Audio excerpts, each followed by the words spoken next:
To me, to be trustworthy means being upfront about what is going on. You can be counted on, do what you say you're going to do, and there's not like a question about, is this going to happen or not going to happen. I get satisfaction in knowing that I've put in an honest day's work.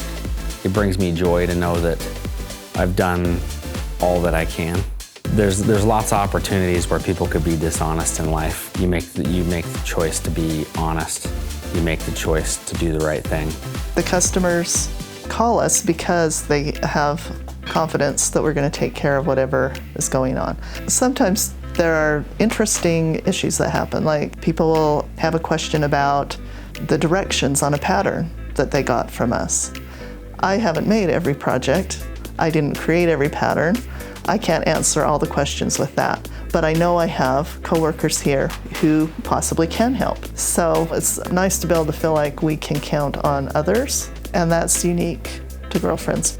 A lot of what makes us good and civil and honest, none of that works if we don't have trust in each other and we don't do everything we can to be trustworthy.